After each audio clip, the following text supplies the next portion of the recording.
The wonders of a paradox.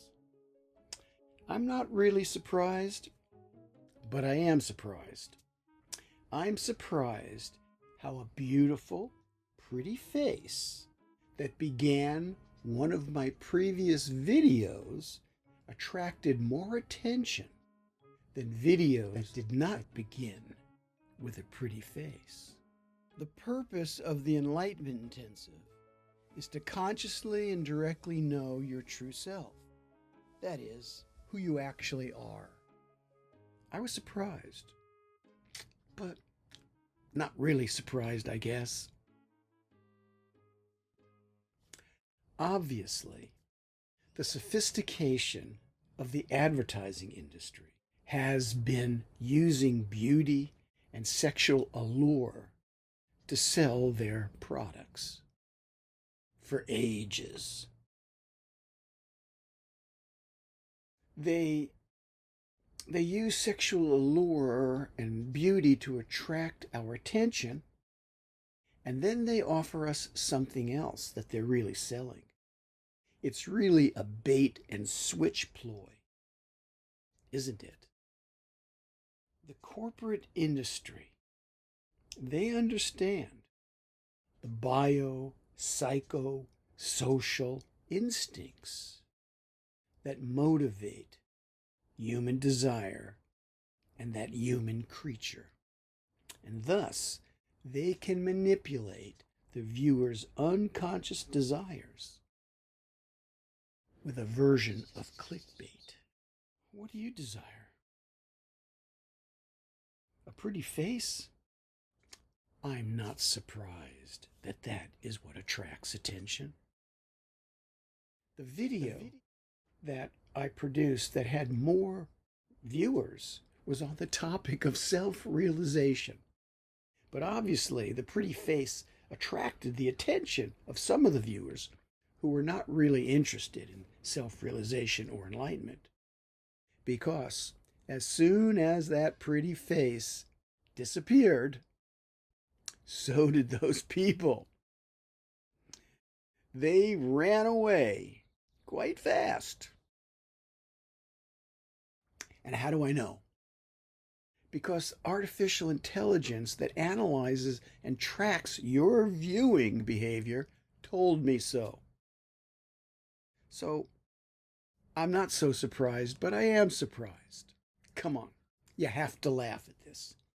Is it a human comedy or a human tragedy that we're so driven by our unconscious desires and our conscious desires? Have you noticed, like clouds in the sky, in the heavens above you, they are constantly transforming their shape, their color, their size? You can't hold on to that changing reality. And life itself, like a beautiful face, will constantly change. Yes, it will change. So, what's the problem? The problem could be that pretty faces don't always look pretty. Of course, you have to take a look at what's the standard of beauty or prettiness that you're particularly judging by. Not everybody's standard is exactly the same. This is a rather deep and profound self-inspection and self-reflection that has many twists and turns. Most of us will wrestle with this, even for just a moment or two, at some time in our life.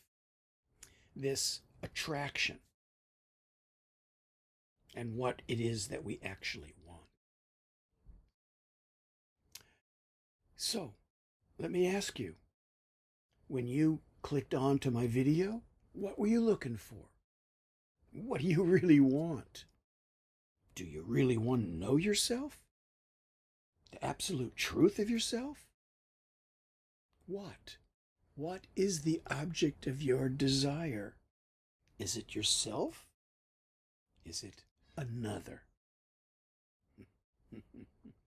For those of you who are drawn to my video about self-realization and enlightenment, and to my inadvertently opening that video with what turned out to be a clickbait image. A pretty face. You